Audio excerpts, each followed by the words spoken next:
पूर्णमिदं पूर्णात् पूर्णमुदच्यते पूर्णस्य पूर्णमादाय पूर्णमेवावशिष्यते।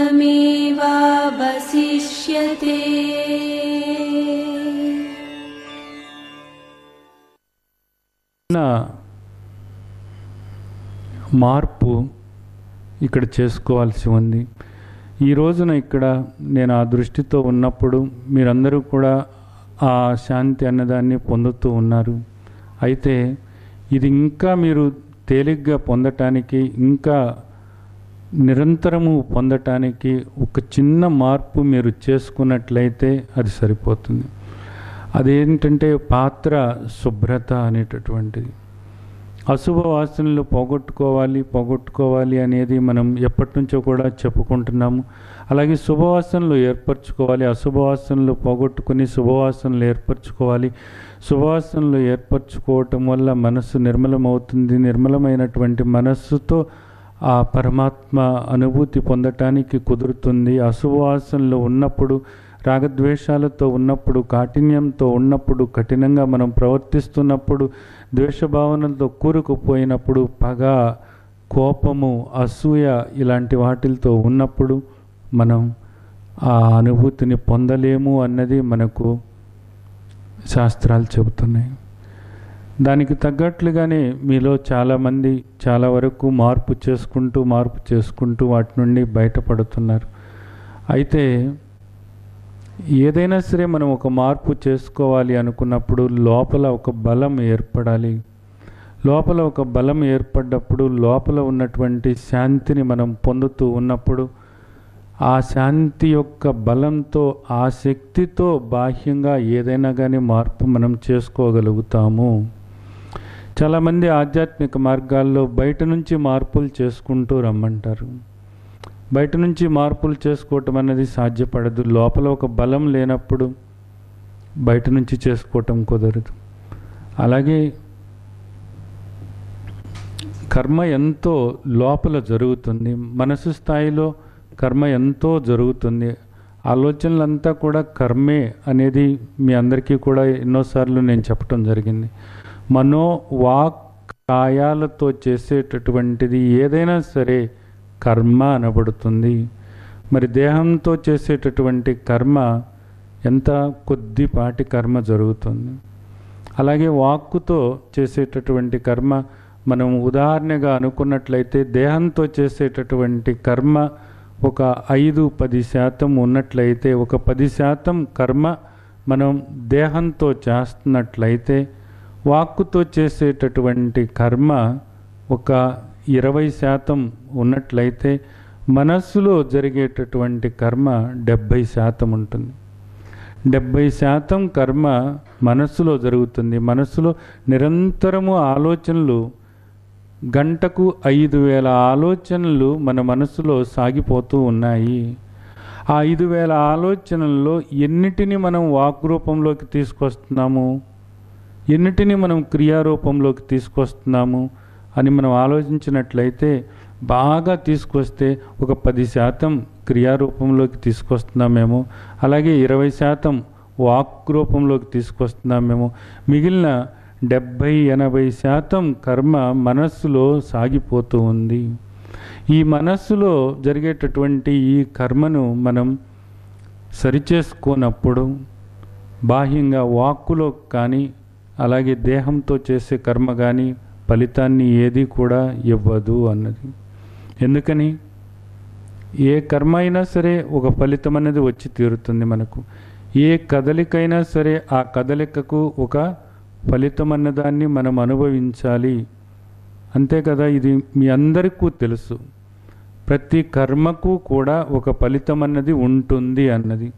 చాలామంది అపోహ ఏమిటంటే దేహంతో చేసినటువంటి కర్మకే ఫలితం ఉంటుంది అనేది ఒక పెద్ద అపోహ అన్నమాట. అది మిస్అండర్స్టాండింగ్. దేహంతో చేసేటటువంటి దానికే కాదు, వాక్కుతో చేసేటటువంటి దానికి, అలాగే మానసికంగా చేసేటటువంటి దానికి కూడా ఫలితం ఉంటుంది. ఇది శాస్త్రాలు మనకు చెబుతున్నటువంటి పరమసత్యం.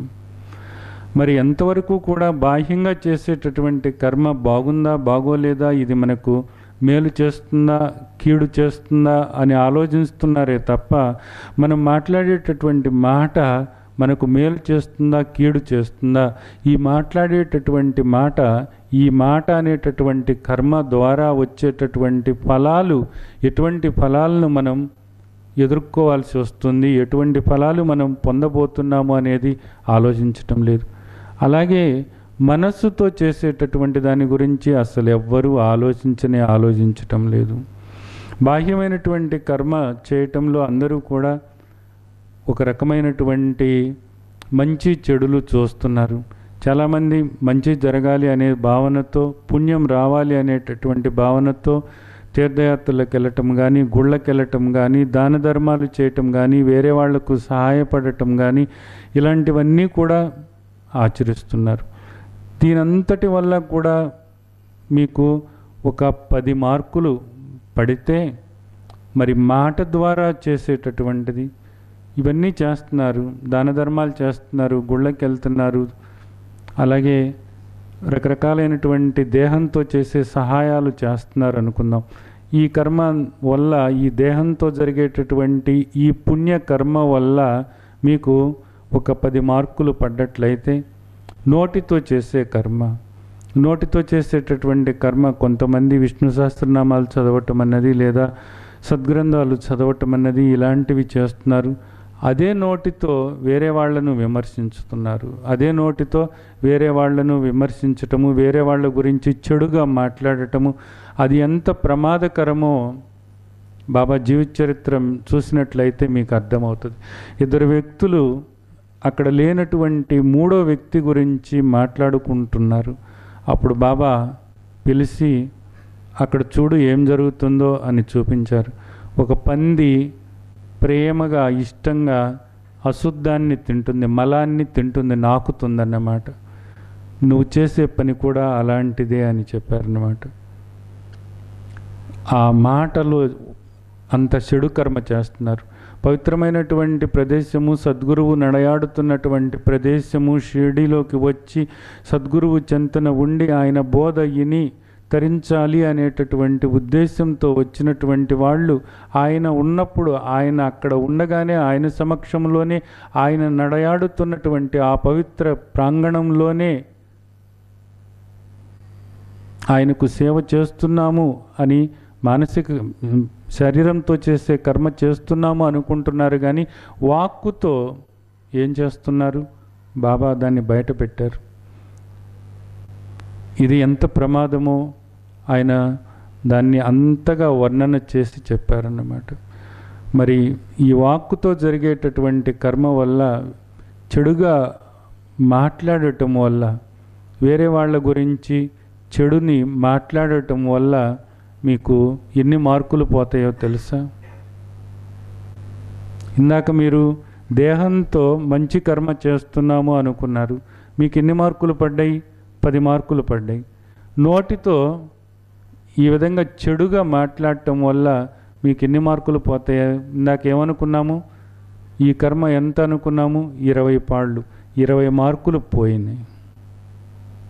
20 మార్కులు పోయినాయి అనుకుందాం. అంటే ఇప్పుడు మీకు మార్కులు వచ్చినట్లా పోయినట్లా? ఇందాక 10 వచ్చింది, ఇప్పుడు 20 పోయినాయి. లోటు ఎంత? తర్వాత ఇక మనస్సు. మనస్సుతో ఎన్ని మంచి విషయాలు ఆలోచిస్తున్నారు, ఎన్ని చెడ్డ విషయాలు ఆలోచిస్తున్నారు.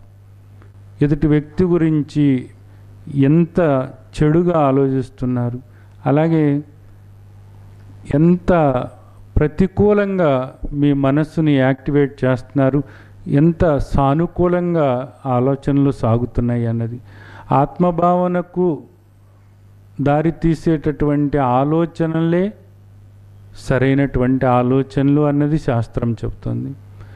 మీరు ఆలోచించే ఆలోచనల్లో ఎన్ని ఆలోచనలు ఆత్మభావనకు దారి తీస్తున్నాయి, ఎన్ని ఆలోచనలు ఈ సృష్టి పట్ల ప్రేమతో, ఈ సృష్టి పట్ల స్నేహంతో సాగుతున్నాయి, ఎన్ని ఆలోచనలు ఈ సృష్టిలో ఈ జీవుల పట్ల వ్యతిరేకంగా సాగుతున్నాయి.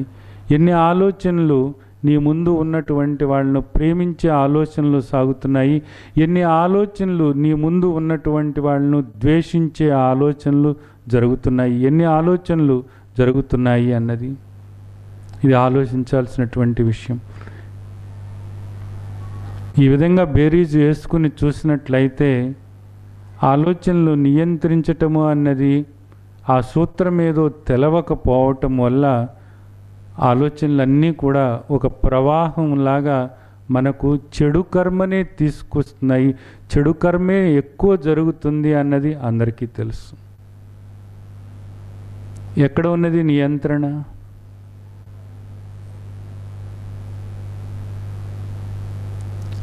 ఆత్మభావనతో ఉండే ఆలోచనలు అన్నప్పుడు ఈ విశ్వమంతా కూడా ఆ విశ్వేశ్వరుని యొక్క దేహమే అనే భావనతో ఉండాలి అనుకున్నప్పుడు, ఆయన వైపు నడవాలి అనుకున్నప్పుడు, ఆయనతో ఏకమవ్వాలి అనుకున్నప్పుడు, ఇదంతా కూడా ఏదో కాదు ఆయన దేహమే అనుకున్నప్పుడు, ఇదంతా ఆయన దేహం అనుకున్నప్పుడు ఆయన దేహంలో ఉన్నటువంటి భాగాల పట్ల మనకు ప్రేమ ఉన్నదా, ద్వేషం ఉన్నదా?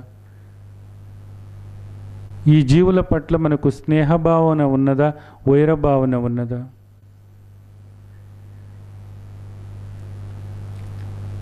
ఈ సృష్టి పట్ల సంకుచితమైన భావన ఉన్నదా, విశాలమైనటువంటి భావన ఉన్నదా?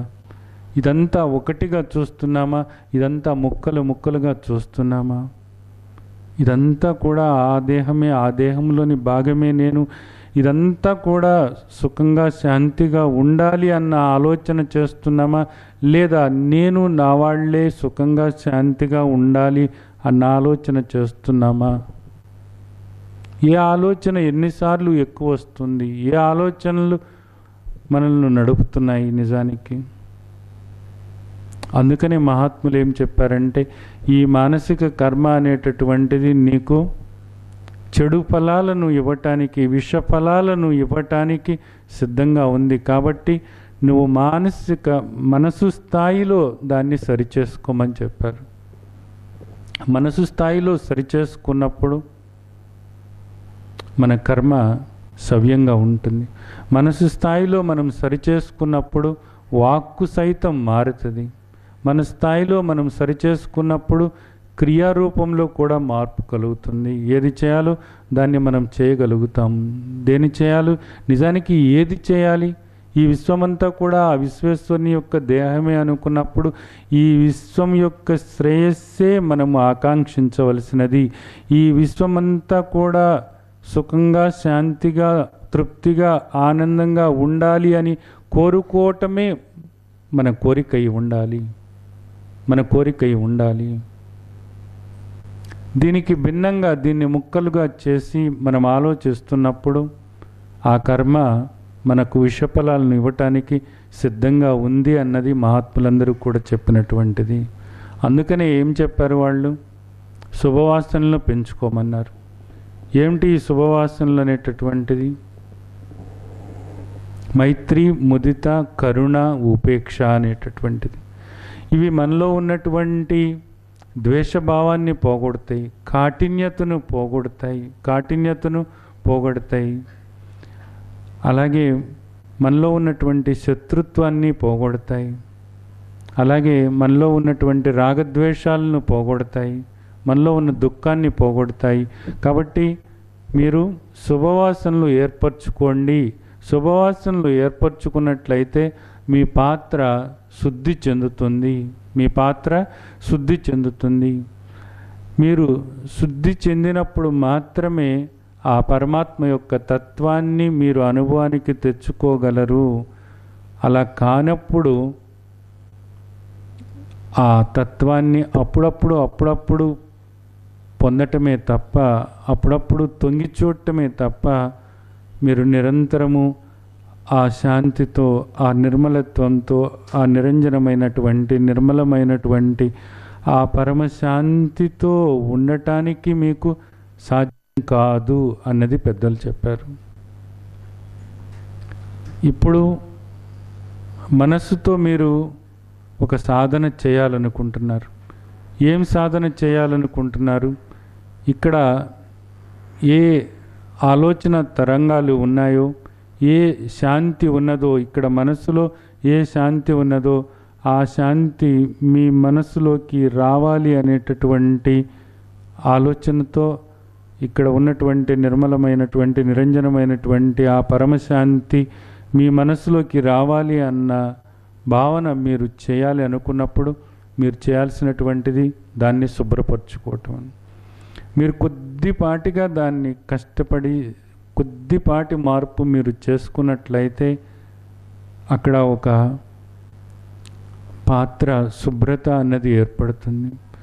ఆ శుభ్రమైనటువంటి ఆ మనస్సులో ఆ మలినాలు పోయినటువంటి ఆ మనస్సులో ఇక్కడ ఏ శాంతి అయితే ఉన్నదో ఆ శాంతి అక్కడ కూడా ఉంటుంది అన్నది, అది ఎప్పుడూ ఉంటుందన్నది మీకు అర్థమవుతుంది.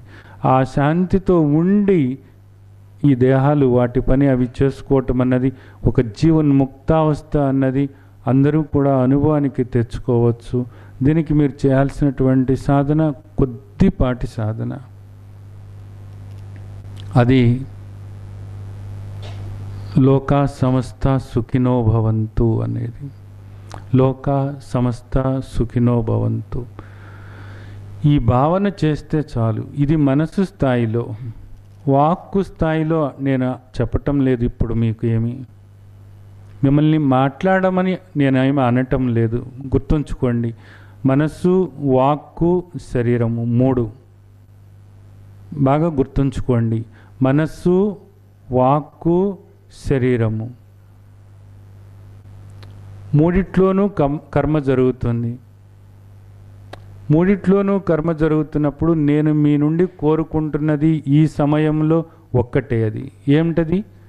మనసు స్థాయిలో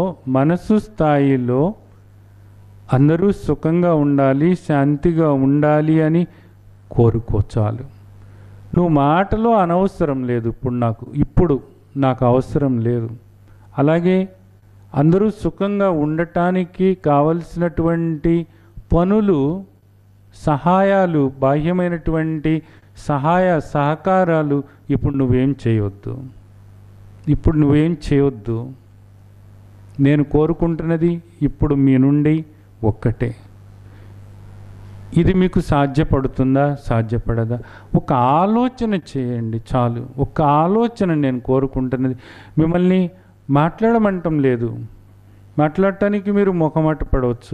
మీరు శాంతిగా ఉండండి, మీరు ఆనందంగా ఉండండి అని అనటానికి కొన్ని కారణాల వల్ల మన నోరు పుడుకుపోయి ఉండవచ్చు. కొన్ని అలవాట్లు మనకు అలా ఉన్నాయి, కొన్ని వాసనలు అలా ఉన్నాయి. మనం అలా ఉన్నాము. అనేక జన్మల వాసనలు దీనిలో ఉన్నాయి. అలాగే గబాలను ఎవరికైనా బాహ్యంగా ఏదైనా సహాయం చేయాలి అన్నా కానీ ఏదో మనకు అడ్డుపడుతుంది, ఏదో మనం కోల్పోతున్నాము అన్న భావన కలుగుతుంది. ఈ 2 మిమ్మల్ని నేను ఇప్పుడు చేయమంటం లేదు. మీ నుండి నేను ఇప్పుడు కోరుకుంటున్నటువంటిది, మీరు చేయగలిగినటువంటిది ఒక్కటే. ఏది? మనస్ఫూర్తిగా లోకా సమస్త సుఖినో భవంతు, శాంతిర్భవతు, స్వస్తిర్భవతు. వీళ్ళంతా శాంతిగా ఉండాలి, ఆనందంగా ఉండాలి, తృప్తిగా ఉండాలి. అందరూ శాంతిగా ఉండాలి, అందరూ ఆనందంగా ఉండాలి, అందరూ తృప్తిగా ఉండాలి. లోకా సమస్త సుఖినో భవంతు, శాంతిర్భవతు, స్వస్తిర్భవతు. అందరూ శాంతిగా ఉండాలి, అందరూ ఆనందంగా ఉండాలి, అందరూ తృప్తిగా ఉండాలి, అందరూ ఆనందంగా ఉండాలి, అందరూ శాంతిగా ఉండాలి, అందరూ తృప్తిగా ఉండాలి. లోకా సమస్త సుఖినో భవంతు, శాంతిర్భవతు, స్వస్తిర్భవతు అనేటటువంటి భావన ఆలోచనలో చేయండి. వాళ్ళు వీళ్ళు అని కాదు, ఉన్నవాళ్ళు లేనివాళ్ళు అని కాదు, ఆ మతం వాళ్ళు ఈ మతం వాళ్ళు అని కాదు, దగ్గర వాళ్ళు దూరం వాళ్ళు అని కాదు, బంధువులు ఆప్తులు అని కాదు, శత్రువులు స్నేహితులు అని కాదు. అందరూ అందరూ అందరూ అందరూ అందరూ ఈ సృష్టిలోని ప్రతిదీ కూడా మీరు దేన్ని చూసినా సరే, ఏ చెట్టుని చూసినా, గుట్టను చూసినా, పుట్టను చూసినా, పామును చూసినా, పక్షిని చూసినా, నీటిని చూసినా, దేన్ని చూసినా సరే లోకా సంస్థ సుఖినో భవంతు, శాంతిగా ఉండాలి, తృప్తిగా ఉండాలి, ఆనందంగా ఉండాలి. లోకా సంస్థ సుఖినో భవంతు, శాంతిర్భవతు, స్వస్తిర్భవతు. లోకా సంస్థ సుఖినో భవంతు, శాంతిర్భవతు, స్వస్తిర్భవతు అనేటటువంటి భావన ఏ మనిషిని చూసినా సరే, ఏ మనిషిని చూసినా సరే, ఏ జీవిని చూసినా సరే, ఏ చీమను చూసినా సరే, ఏ దోమను చూసినా సరే, ఏ వ్యక్తిని చూసినా సరే, వీళ్ళు సుఖంగా ఉండాలి, వీళ్ళు శాంతిగా ఉండాలి, ఈ జీవి శాంతిగా ఉండాలి, ఈ జీవి సుఖంగా ఉండాలి, ఈ జీవి తృప్తిగా జీవించాలి అనేటటువంటి ఒక భావన ఆలోచనల్లో మీరు చేయగలరా లేదా చెప్పండి. ఇది మీకు కష్టమా? మీకు ఎవరి పట్లనైనా ద్వేషం ఉన్నా, ఎవరి పట్లనైనా శత్రుత్వం ఉన్నా, ఎవరైనా మీకు నిజానికి ఎంతో ద్రోహం చేసినప్పటికీ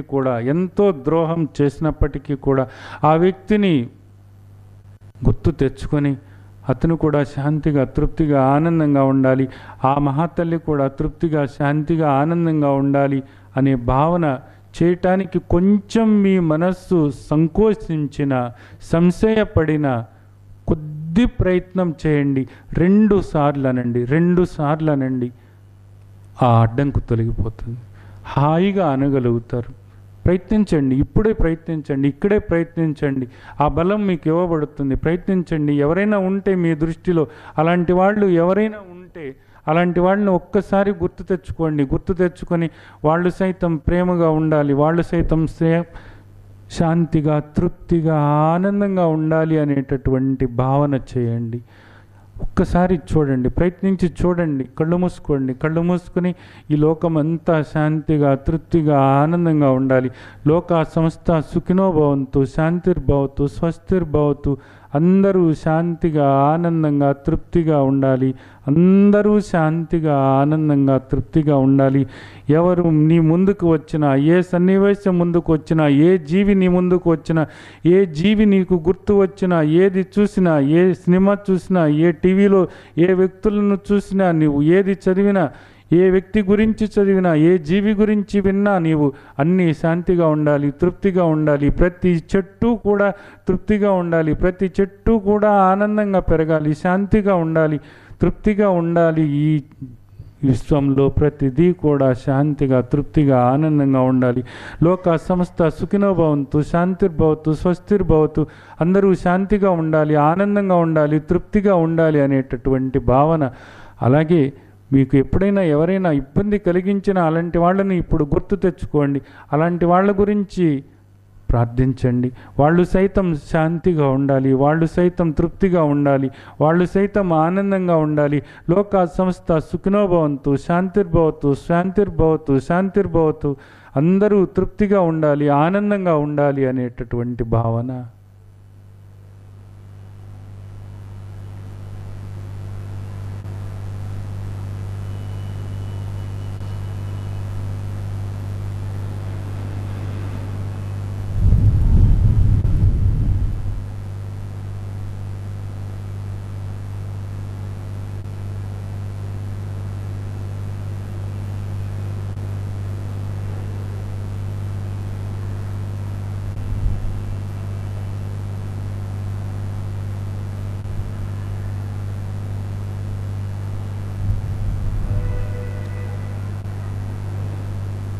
మీరు చేయగలరు. ఈ సృష్టిలో ప్రతి జీవి గురించి కూడా ఆ జీవి శాంతిగా, ఆనందంగా, తృప్తిగా ఉండాలి అనే భావన మనస్ఫూర్తిగా మీరు చేయగలరు. అవునా కాదా? ఏది మీరు చేయగలరు. ఇంకా కొన్ని చేతులు లేచినట్లు లేవు. లేపండి. నేను చేయగలను. లోకా సంస్థ సుఖినో భవంతు, శాంతిర్భవతు, స్వస్తిర్భవతు. లోకా సంస్థ సుఖినో భవంతు, శాంతిర్భవతు, స్వస్తిర్భవతు అనేటటువంటిది మేము ఆచరించగలం.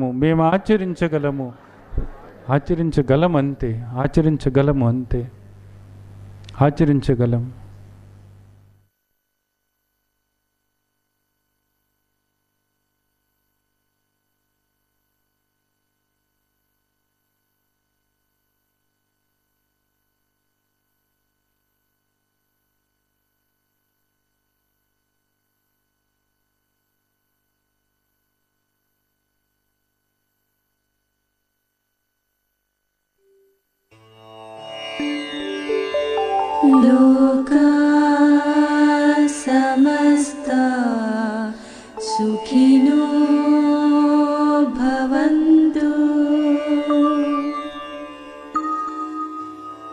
लोका